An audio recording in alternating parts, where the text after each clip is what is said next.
Materi ini aku buat dari hasil perenungan di masa lalu ketika kalau aku ditanya mau jadi seperti apa sama banyak orang, ya aku bisa jelasin gitu. Tapi ujung-ujungnya tidak sesuai dengan kenyataan. Karena setelah perenungan cukup lama, perenungan cukup dalam, ternyata apa yang aku mau, apa yang aku inginkan dalam hidup itu hanyalah di permukaan. Sehingga tidak selaras dengan hasil yang aku inginkan. Nah, kira-kira apa yang menjadi dasar dari pemikiran seperti itu? Aku menyadari bahwa di dalam diri kita itu diibaratkan seperti gunung es. Kita tahu bahwa gunung es itu ada dua sisi. Satu yang di atas permukaan laut, itu yang biasa kita lihat. Tapi ada satu yang tidak bisa kita lihat adalah yang di bawah gunung es. Yang begitu dalam, begitu keras, dan itulah yang menjadi sebuah fondasi dari gunung es itu sendiri. Dan itu juga berlaku sama terhadap diri kita. Di dalam diri kita itu ada dua bagian. Satu yang namanya diri kita di permukaan, atau orang bisa bilang surface self atau ego self. Dan satunya lagi yang berada di bawah gunung es yang tidak bisa kita lihat, itu adalah deeper self atau true self atau diri kita yang sejati. Lalu apa yang menjadi perbedaan dari diri di permukaan atau surface self, ego self dengan diri kita yang sejati atau true self, deeper self itu? Jadi diri kita di permukaan itu berisikan tentang pemikiran, tindakan, perasaan yang sifatnya itu eksternal, sehingga kecenderungannya bisa berubah-berubah gitu ya. Pikiran kita terus berubah, perasaan kita terus berubah, tindakan kita juga terus berubah. Sedangkan yang di dalam diri sejati kita atau deeper self atau true self itu berisikan batin dan jiwa kita, dan itu yang tenang, itu yang steady gitu ya. Dampak dari surface self atau diri kita di permukaan dengan deeper self atau diri sejati kita adalah kita bisa melihat dalam kehidupan kita sehari-hari. Tentu saja kita ingin punya kehidupan yang berkualitas, kita ingin menjadi orang yang bahagia.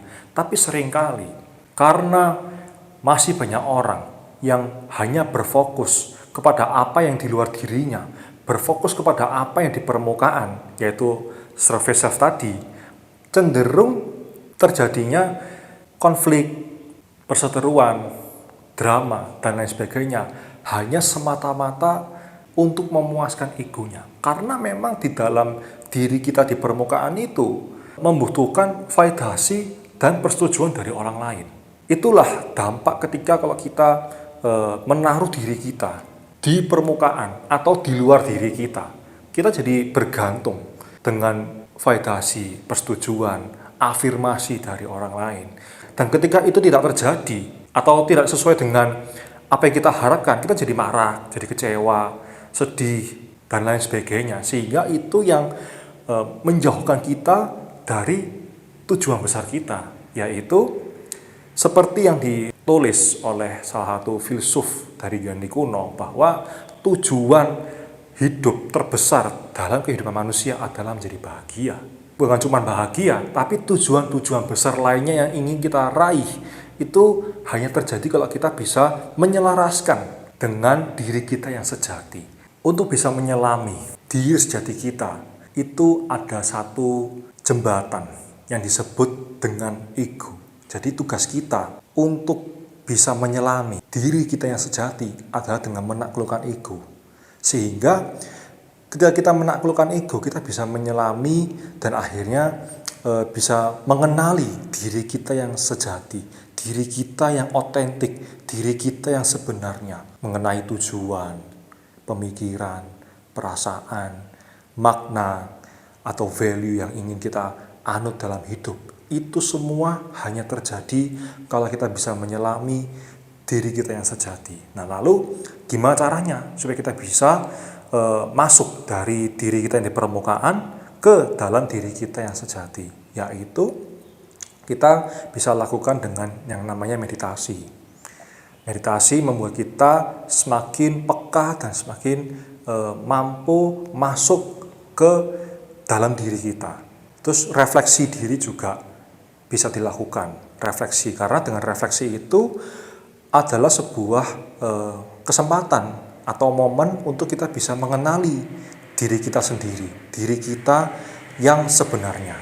Itu bukan diri kita yang didesain oleh masyarakat atau lingkungan, gitu ya. Dan juga dengan melatih diri untuk mindfulness.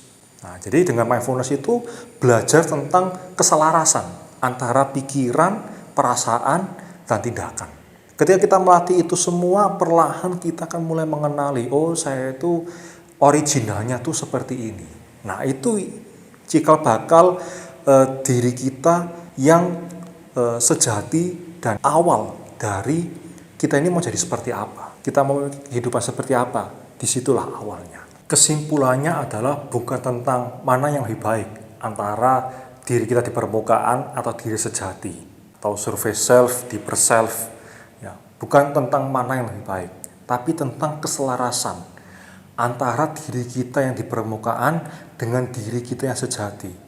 Dengan keselarasan inilah kita bisa menyelaraskan antara pikiran, perasaan, tindakan, jiwa, dan batin kita, supaya kita bisa mencapai tujuan besar kita. Bukan hanya tentang kebahagiaan, tapi juga tujuan hidup yang ingin kita capai, yang ingin kita raih, dan itu semua bisa terjadi dengan mudah dan menyenangkan kalau itu semua selaras.